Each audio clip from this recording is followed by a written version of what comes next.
이에는 중국 갈륨 게르마늄 수출 통제 돌입. 이후 에디터.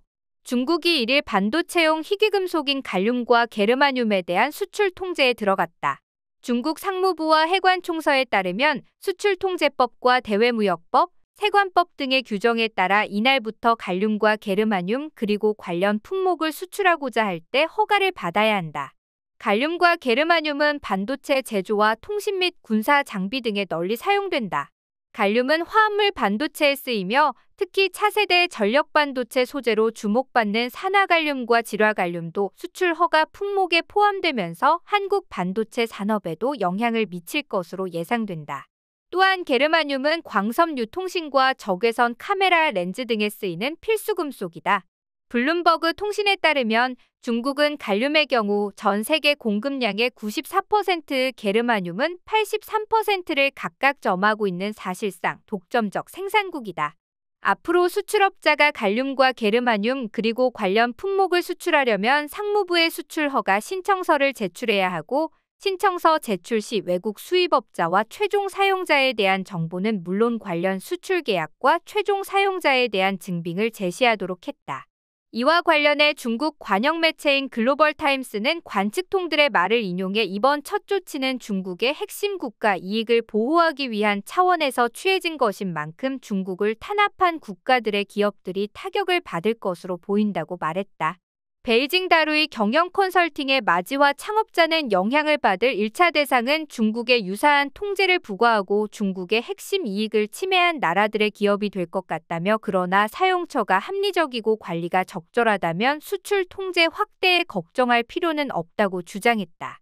앞서 조 바이든 미국 행정부는 작년 10월 첨단 반도체 제조 장비의 대중 수출과 기술 이전을 통제하는 대책을 내놨다.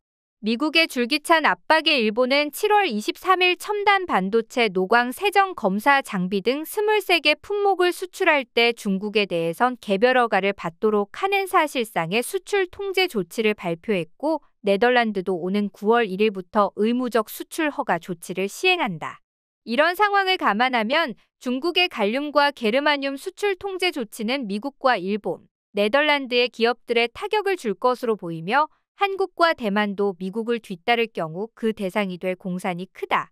특히 중국은 갈륨과 게르마늄 등 희토류를 비롯해 중요한 20개 원자재의 주요 생산국이며 제련과 가공 처리 분야도 지배하고 있어 미국과 유럽, 일본 등 서방국들이 당장 공급망을 확보하기는 쉽지 않은 상태다.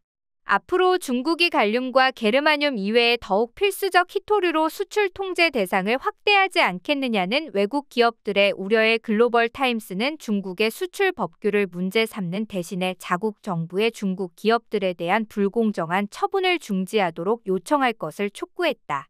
중국 외교부는 수출 통제 발표 후인 지난달 5일 브리핑에서 갈륨 게르마늄 관련 항목은 명백한 군수 민수 겸용 속성을 갖고 있어 수출 통제는 국제적으로 통용되는 관행이고 EU 회원국도 일부 품목에 대한 수출 통제를 시행한다고 말했다고 연합뉴스는 전했다.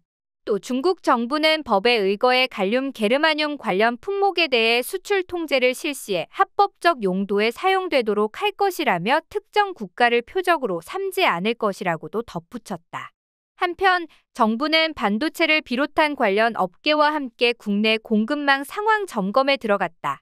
산업통상자원부는 이날 반도체협회, 디스플레이협회, 전자정보통신산업진흥회 등 업종별 협회와 소부장 공급망센터, 희소금속센터, 광해광업공단 등 유관기관 관계자들이 참석한 가운데 갈륨, 게르마늄 공급망 점검 회의를 열었다.